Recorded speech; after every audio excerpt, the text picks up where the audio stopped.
sponsored by Anjaneya University Career Counseling Center, Rewa. Bhajpa ने घोषित किया 25 जून को संविधान हत्या दिवस। केंद्रीय गृह मंत्री अमित शाह के द्वारा 25 जून को संविधान हत्या दिवस घोषित किए जाने के बाद कांग्रेसियों ने बयानबाजी शुरू कर दी है। बता दें कि केंद्र सरकार की ओर से अधिसूचना जारी कर 25 जून को संविधान हत्या दिवस घोषित किया गया है। इसके लिए बाकायदा अधिसूचना में लिखा गया है 25 जून 1975 को आपातकाल की घोषणा की गई थी। बताते हैं कि उस समय की सरकार ने सत्ता का घोर दुरुपयोग किया था और भारत के लोगों पर जातियां और अत्याचार किए थे। तत्कालीन प्रधानमंत्री इंदिरा गांधी के इस फैसले का जो कोई विरोध करता है उसे जेल में डाल दिया जाता था। रीवा जिले से सुभाष श्रीवास्तव, रामेश्वर सोनी, बृहस्पति सिंह, रामायण पटेल जैसे कई नेताओं को जेल में डाल दिया गया। फिलहाल इस मुद्दे पर मीसाबंदी सुभाष श्रीवास्तव और कांग्रेस पार्टी के प्रदेश महासचिव गुरमीत सिंह मंगू ने अपने विचार रखे। आइए सुनते हैं। भारतीय जनता पार्टी सरकार ने 25 जून को संविधान हत्या दिवस के रूप में मनाने का फैसला लिया है। इस पर आपकी क्या प्रतिक्रिया है? भारतीय जनता पार्टी 25 जून 1975 संविधान हत्या का पत्र मैंने देखा।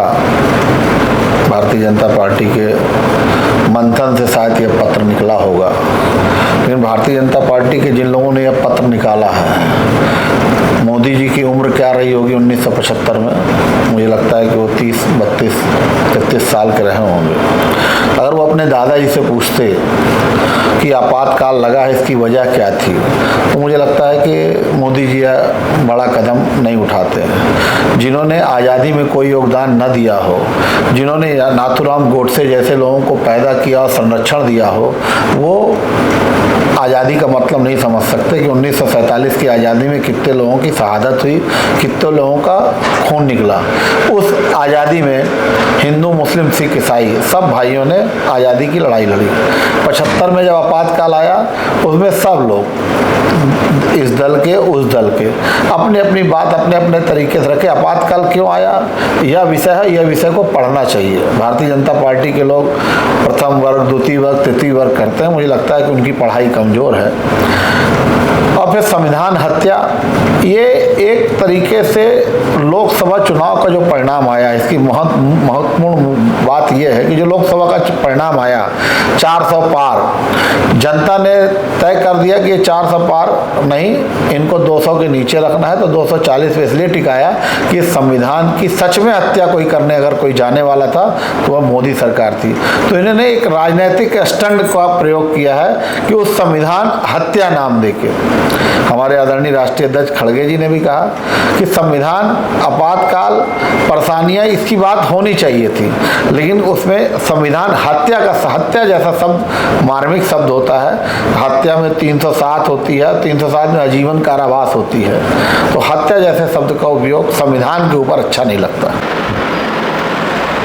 भारतीय जनता पार्टी सरकार ने 25 जून को संविधान हत्या दिवस के रूप में मनाने का घोषणा की। इस पर आपकी क्या प्रतिक्रिया है? मैं ये मानता हूँ कि मोदी सरकार यानी बीजेपी की सरकार ने जो ये 25 जून को लोकतंत्र हत्या दिवस का नाम दिया है, मैं उससे पूरी तरह से असहमत हूँ। उसकी वजह ये है कि अगर राहुल गांधी ने संविधान बचाओ दिवस नहीं मनाया होता, संविधान बचाने की आवाज़ मुहिम नहीं उठाई होती, तो शायद ये लोकतंत्र की हत्या उनको नज़र नहीं आती, मोदी जी को और भाजपा को 25 जून 75 की याद नहीं आती।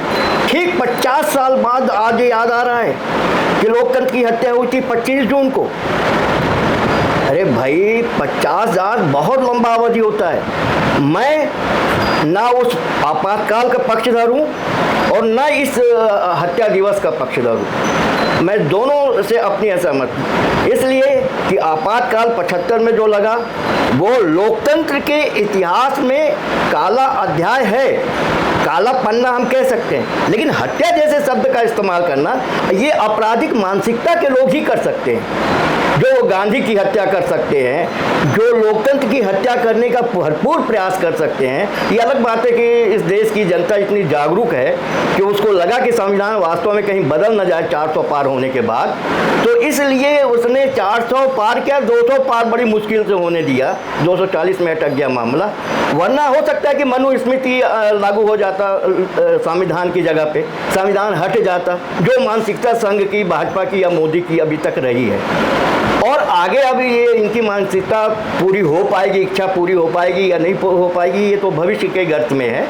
लेकिन मेरा कहना है कि लोकतंत्र के कोई भी गलत स्टेप उठाता है, देश के संविधान पे, लोकतंत्र पे आँच आती है, वो चाहे कांग्रेस हो, वो चाहे बीजेपी हो या सपा बसपा भी भविष्य में अगर कोई गड़बड़ करता है तो हम उसके विरोध में हम खड़े होंगे, हम आवाज़ उठाएंगे, हम जेल तक जाने को तैयार हैं। लेकिन हत्या, बलात्कार जैसे शब्द या डकैती जैसे शब्द का इस्तेमाल सिर्फ आपराधिक मानसिकता के लोग ही कर सकते हैं, राजनीतिक वैचारिक पृष्ठभूमि के लोग तो नहीं कर सकते, मेरा स्पष्ट मानना है। आपातकाल के से पीड़ित आप भी थे। हाँ, और उस चीज़ के आप गवाह हैं, उस दौर का आपने देखा है।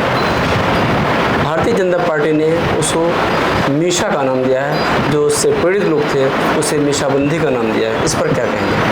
देखिए, इसमें कोई दो राय नहीं कि 1975 25 जून को जो आपातकाल लगा वो निश्चित तौर पर भारतीय संसदीय इतिहास में, लोकतंत्र के इतिहास में ये बहुत गलत हुआ था। और उसका एक सबसे बड़ा उदाहरण मैं स्वयं हूँ कि उस समय मेरी कुल 18 साल उम्र रही और मुझे मीसा कानून के तहत बंद कर दिया गया था।